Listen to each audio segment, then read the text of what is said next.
Students, my self कुसुम सैनी। और आज का हमारा टॉपिक है संज्ञा। संज्ञा किसे कहते हैं? किसी प्राणी, व्यक्ति, वस्तु, स्थान तथा भाव के नाम को संज्ञा कहते हैं। यानी कि आपने देखा होगा संसार में ऐसी कोई भी वस्तु नहीं है जिसका कोई नाम ना हो। इंग्लिश की डेफिनेशन है all naming words are called noun.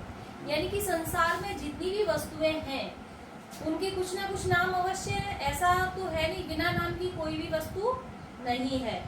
तो जिसका जो भी नाम है वो किस कैटेगरी में आता है? संज्ञा में।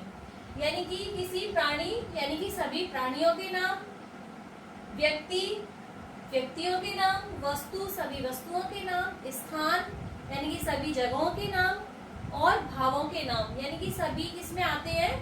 संज्ञा में आते हैं। जैसे कि हम देखते हैं व्यक्ति के नाम में हर कोई व्यक्ति का नाम होता है, कोई भी ऐसा व्यक्ति नहीं है जिसका नाम ना हो। तो अब ये किसमें आएंगे? व्यक्ति में। वस्तु का नाम, कोई भी वस्तु है उसका भी कुछ ना कुछ नाम होता है, ऐसा नहीं है बिना नाम की कोई भी वस्तु हो। तो वो किसमें आती है? वस्तु में। स्थान यानी कि जगह का नाम, ऐसी कोई जगह भी नहीं है जिसका कोई नाम ना हो। भावों का नाम यानी कि हमारी जो फीलिंग्स होती हैं कि हमें खुशी हुई या हमें कोई दुख हुआ, तो वो भी किस में आते हैं? संज्ञा में आते हैं। नेक्स्ट है संज्ञा के भेद। यानी कि ये सारी चीजें जो आपने पढ़ी हैं वो सब किसी न किसी कैटेगरी में जरूर आती हैं। तो संज्ञा के कितने भेद होते हैं? 3 भेद होते हैं। व्यक्तिवाचक संज्ञा जिसे हम प्रॉपर नाउन बोलते हैं, जातिवाचक संज्ञा जिसे कॉमन नाउन बोलते हैं और भाववाचक संज्ञा जिसे एब्स्ट्रैक्ट नाउन बोलते हैं। यानी कि ये भी जो आपने एग्जाम्पल पढ़े संज्ञा के सारे, वो किसी न किसी कैटेगरी में, इन तीनों की कोई ना कोई कैटेगरी में जरूर आते हैं। तो यानी कि उसके हम भेदों को पढ़ेंगे और इनके बारे में जानेंगे। संज्ञा के भेद। तो नंबर 1 है व्यक्तिवाचक संज्ञा। व्यक्तिवाचक संज्ञा यानी कि किसी एक विशेष व्यक्ति, वस्तु या स्थान के नाम का बोध कराने वाले शब्द व्यक्तिवाचक संज्ञा कहलाते हैं। जैसे कि किसी पर्टिकुलर किसी व्यक्ति का नाम हो, किसी स्थान का नाम हो, तो वो क्या कहलाता है? व्यक्तिवाचक संज्ञा कहलाता है। जैसे अमिताभ बच्चन को सर्वश्रेष्ठ अभिनेता का पुरस्कार मिला। तो अमिताभ बच्चन कौन है? अमिताभ बच्चन यानी कि वो विशेष है, पर्टिकुलर एक है, कोई दूसरा अमिताभ बच्चन नहीं हो सकता, है ना। नेक्स्ट है पंडित जी रामायण पढ़ रहे हैं। तो रामायण भी एक विशेष पुस्तक का बोध कराती है, यानी कि रामायण कोई दूसरी नहीं हो सकती। नेक्स्ट है भारत कृषि प्रधान देश है। तो यानी कि भारत भी एक पर्टिकुलर है और कोई दूसरा भारत नहीं है। ताजमहल 7 अजूबों में से एक है। तो ताजमहल यानी कि विशेष इमारत का बोध करा रही है, यानी कि कोई भी एक विशेष चीज का बोध कराते हैं तो वो किस में आते हैं? व्यक्तिवाचक संज्ञा में। यानी कि ऐसा कोई और दूसरा नहीं हो सकता है। तो किसी विशेष व्यक्ति यानी कि जो भी पर्टिकुलर किसी का नाम लेके कोई भी चीज कही जाती है तो वो किस में आती है? व्यक्तिवाचक संज्ञा में। सेकंड नंबर है जातिवाचक संज्ञा। जातिवाचक संज्ञा क्या होती है? किसी जाति के एक प्रकार के सभी व्यक्तियों, प्राणियों, स्थानों या वस्तुओं के नामों का बोध कराने वाले शब्द जातिवाचक संज्ञा कहलाते हैं। कैसे? किसी एक जाति के यानी कि एक जाति के, जैसे देखो इसके एग्जाम्पल से आपको समझ में आएगा। एग्जाम्पल देखते हैं दिल्ली, आगरा। तो दिल्ली और आगरा क्या है? ये नगर है। एरावत, कामधेनु। एरावत और कामधेनु कौन है? जानवर है, वो जानवर की कैटेगरी में आते हैं। मदन और शीला। मदन और शीला यानी कि मनुष्य है वो। और गंगा और यमुना। गंगा और यमुना क्या है? नदियां हैं। यानी कि आपको इससे समझ में आएगा कि ये जो कैटेगरी है ये किस में आते हैं? जातिवाचक संज्ञा में। यानी कि एक विशेष जाति का बोध करा रहे हैं कि नगर, नगर में कोई भी नगर का नाम आ सकता है। और दिल्ली और आगरा ये किसका बोध करा रहे हैं? ये व्यक्तिवाचक संज्ञा का बोध करा रहे हैं। यानी कि पर्टिकुलर एक नाम दिया जा रहा है विशेष, दिल्ली और आगरा। अच्छा, दिल्ली और आगरा को किस उसमें रखा है? नगर। यानी कि नगर क्या है? जातिवाचक संज्ञा है, यानी कि एक जाति का बोध करा रहा है वो। और ये क्या हो गए आपके व्यक्तिवाचक संज्ञा। ऐरावत और कामधेनु, ऐरावत हाथी है और कामधेनु गाय है। अगर इनका एक अलग नाम से इनको दर्शाया जाए तो ये किसमें आएंगे? व्यक्तिवाचक संज्ञा में। और इनको कौन सी कैटेगरी में रखा गया है? जानवर की में। यानी कि जानवर में कोई भी जानवर आ सकते हैं, तो जानवर जातिवाचक संज्ञा है। और विशेष किसी जानवर का नाम लिया जाता है तो वो व्यक्तिवाचक संज्ञा है। नेक्स्ट, मदन और शीला, यानी कि ये किसमें आएंगे? मनुष्य। मनुष्य क्या है? जातिवाचक संज्ञा है। और अगर विशेष इसका मदन और शीला का नाम लिया जाता है तो वो किसमें आएगा?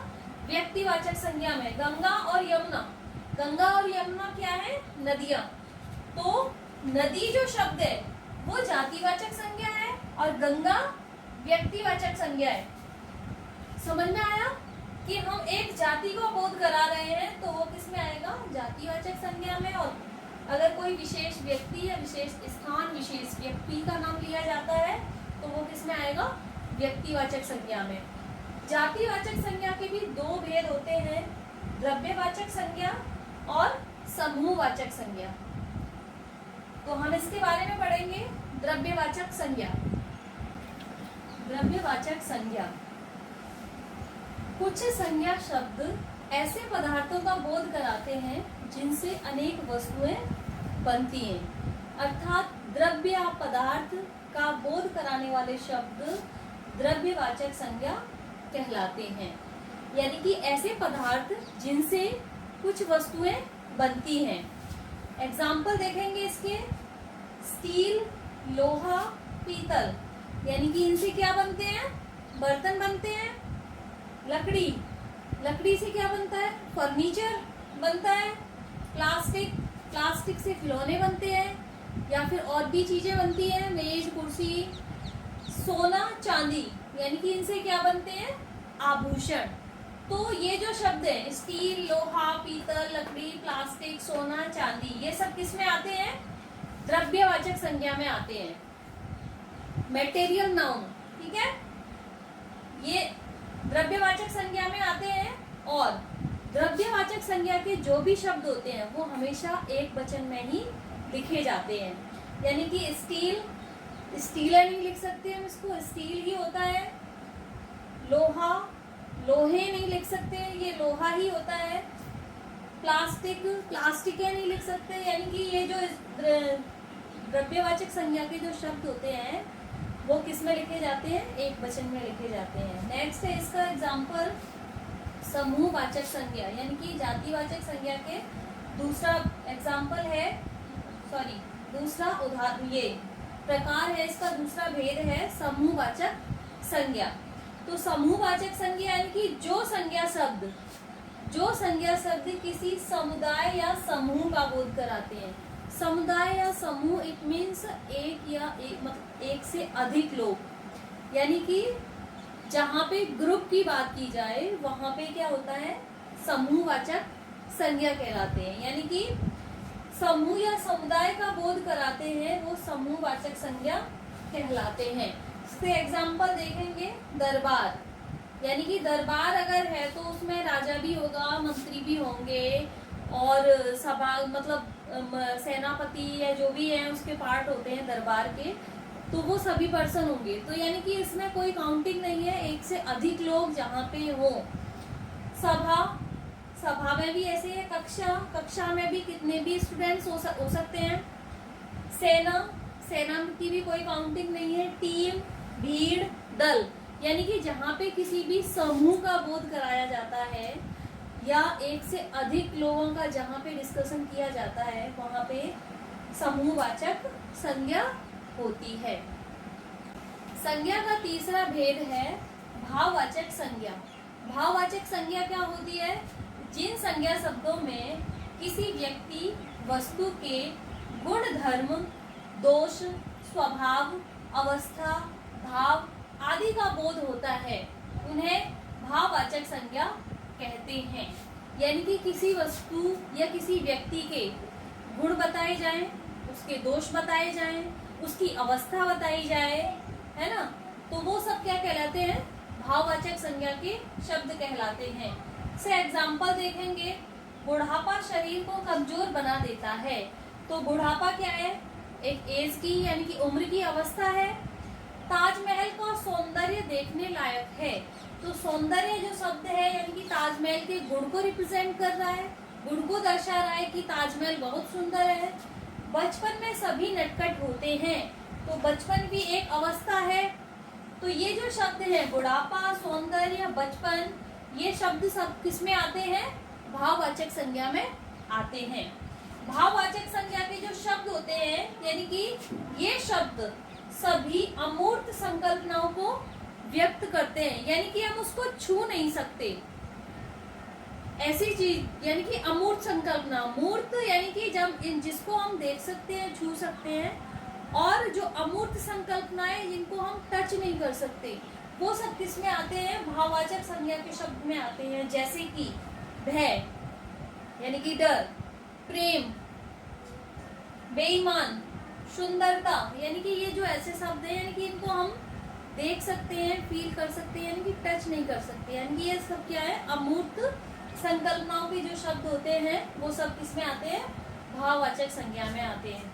तो आज आपने संज्ञा के बारे में यानी कि संज्ञा की परिभाषा और संज्ञा के भेद सबको आपने अच्छे से समझा होगा। मैं उम्मीद करती हूँ कि ये आपको सभी समझ में आए होंगे अच्छे से। Thank you.